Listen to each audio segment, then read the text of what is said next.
plant or a beast or a bird or something like that, because there are so many species of life. The recommendation of Rupa Gosvāmī for reviving our original Krishna consciousness is that somehow or other we should apply our minds to Krishna very seriously, and thus also become fearless of death. After death, we do not know our destination because we are completely under the control of the laws of nature. Only Krishna, the Supreme Personality of Godhead, is the controller over the laws of nature. Therefore, if we take shelter of Krishna seriously, there will be no fear of being thrown back into the cycle of so many species of life. A sincere devotee will surely be transferred to the abode of Krishna, as affirmed in Bhagavad Gita. In the Padma Purana also, the same process is advised. There it is said that one should always remember Lord Vishnu. This is called dhyana, or meditation, always remembering Krishna. It is said that one has to meditate with his mind fixed upon Vishnu. Padma Purana recommends that one always fix his mind on the form of Vishnu by meditation, and not forget him at any moment. And this state of consciousness is called samadhi, or trance. We should always try to mold the activities of our lives in such a way that we will constantly remember Vishnu, or Krishna. That is Krishna consciousness. Whether one concentrates his mind on the four-handed form of Vishnu or on the form of two-handed Krishna, it is the same. The Padma Purana recommends somehow or other always think of Vishnu without forgetting him under any circumstances. Actually, this is the most basic of all regulative principles. For when there is an order from a superior about doing something, there is simultaneously a prohibition. When the order is that one should always remember Krishna, the prohibition is that one should never forget him. Within this simple order and prohibition, all regulative principles are found complete. This regulative principle is applicable to all varnas and ashrams, the castes and occupations of life.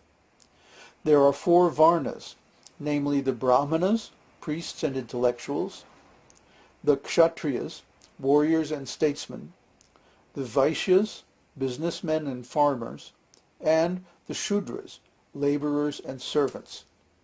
There are also 4 standard ashrams, namely brahmacharya. Regulative principles are not only for the brahmacharis, celibate students.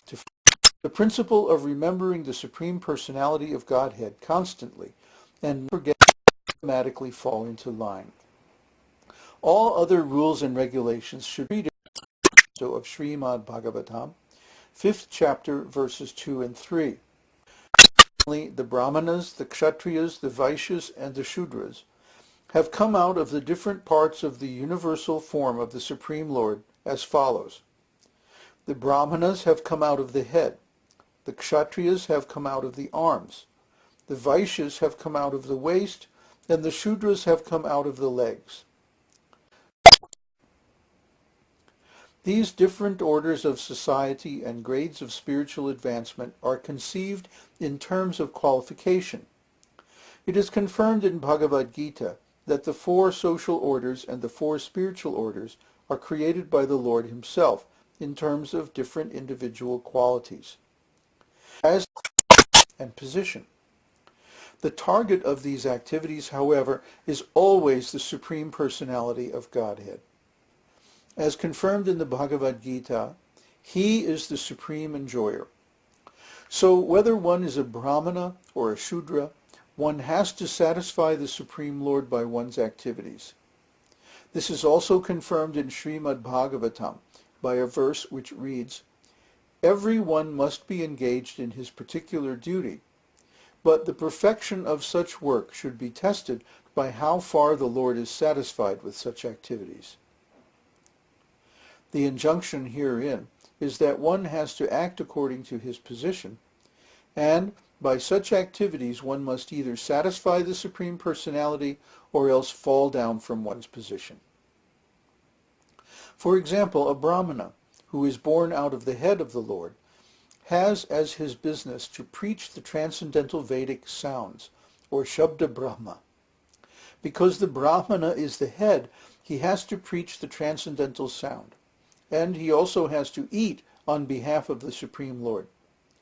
According to Vedic injunctions, when a Brahmana eats, it is to be understood that the personality of Godhead is eating through him. It is not, however, that the Brahmana should simply eat on behalf of the Lord and not preach the message of Bhagavad Gita to the world. Actually, one who preaches the message of the Gita is very dear to Krishna, as is confirmed in the Gita itself. Such a preacher is factually a Brahmana, and thus by feeding him, one feeds the Supreme Lord directly. Similarly, a Kshatriya has to protect people from the onslaughts of Maya. That is his duty. For example, as soon as Maharaj Parikshit saw that a black man was attempting to kill a cow, he immediately took his sword, wanting to kill the black man whose name was Kali. That is a Kshatriya's duty. Violence is required in order to give protection. In Bhagavad Gita, Lord Krishna directly gave his order to Arjuna to commit violence on the battlefield of Kurukshetra, just to give protection to the people in general. The Vaishyas are meant for producing agricultural products, trading them and distributing them. And the working class, or Shudras, are those who haven't the intelligence of the Brahmanas or Kshatriyas or Vaishyas, and therefore they are meant to help these higher classes by bodily labor. In this way there is full cooperation and spiritual advancement among all the different orders of society, and when there is no such cooperation, the members of society will fall down. That is the present position in the Kali Yuga, this age of quarrel. Nobody is doing his duty, but actually such people are without status. They are out of touch with the Supreme Personality of Godhead because they are not Krishna conscious.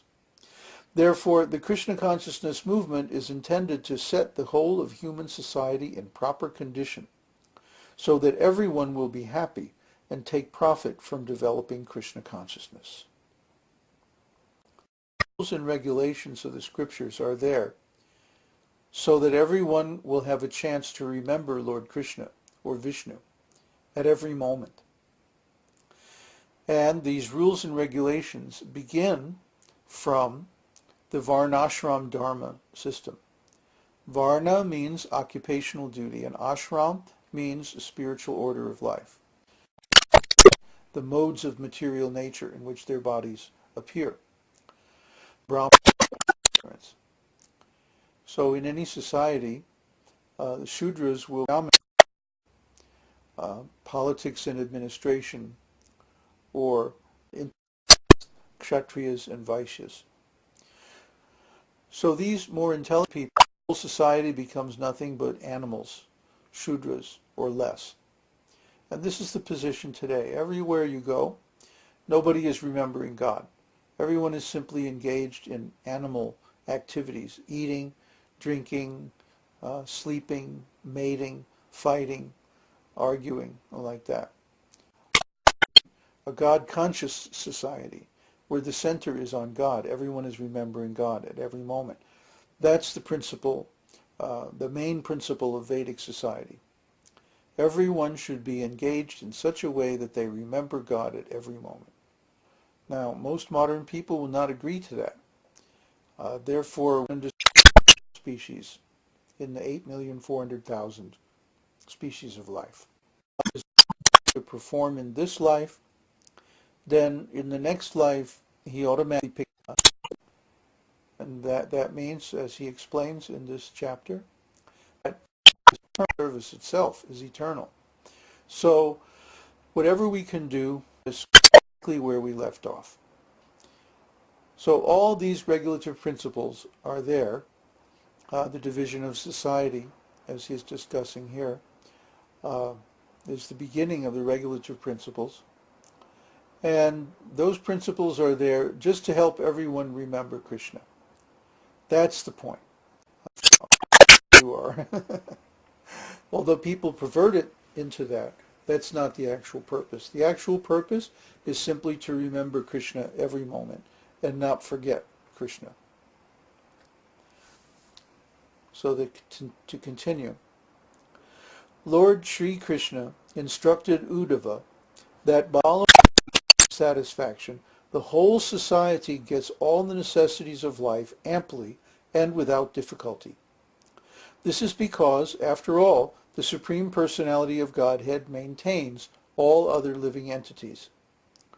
If the whole society performs its respective duties and remains in Krishna consciousness, a spiritual abode, even without being transferred to the kingdom of God, by following the injunctions of Srimad Bhagavatam and prosecuting the duties of Krishna consciousness, all human society will be